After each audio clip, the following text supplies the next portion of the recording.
আমি কাঁদতে কাঁদতে আসি, আমার মেয়ের কোনো ন্যায় হয় নাই।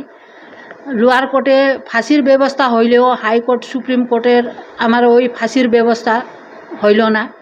সেই জন্যে আমি আজ পর্যন্ত আমি এইটাই আশাতে আছি যে আমার মেয়েরও আর ফাঁসির সাজা হোক, ওই 21-এ ফাঁসির সাজা হোক, এইটাই আমি মনে করি। ওই মা ভাগ্যশালী, আমি এইটাই বলতে চাই, ভাগ্যশালী। ওনার মেয়ে মারা গেছে কিন্তু ন্যায় পাইল, 21 সাথে সাথে সাজা পাইল, এনকাউন্টার হইল।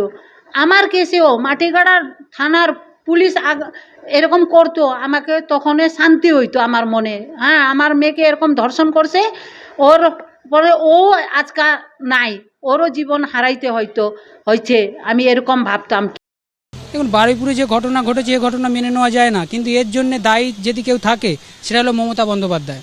উনি 15 বছর যখন ক্ষমতায় ছিল, দিকে তো অনেক পাকশিট থেকে শুরু করে কামদুন থেকে গাইঘাটা থেকে অনেক জায়গায় গণধর্ষণ খুন হয়েছিল, সমস্ত কেস উনি তদন্ত করছিল, ওনার সিআইডি ওনার পুলিশ তদন্ত করছিল, কিন্তু একটাও ন্যায় বিচার এই মমতা বন্দ্যোপাধ্যায় দিতে পারেনি।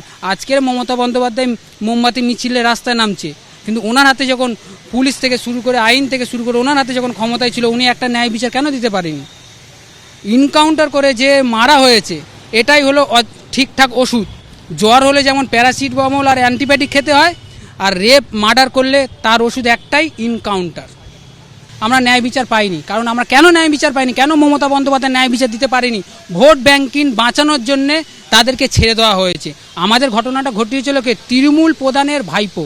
যেমন সন্দেশখালীতে শেখ শাহজাহান রাজত্ব চালাতো, কামদুনি শাসন এলাকায় আনসার আলী তার সহকর্মীরা রাজত্ব চালাতো। আমার দিদি সেদিনকে বাড়ি ফিরছিল, আমার দিদির গণধর্ষণ ও খুন করে। এটা মমতা বন্দ্যোপাধ্যায়ের নির্দেশে পোস্টমর্টম রিপোর্ট পুরো ভুলভাল করেছে।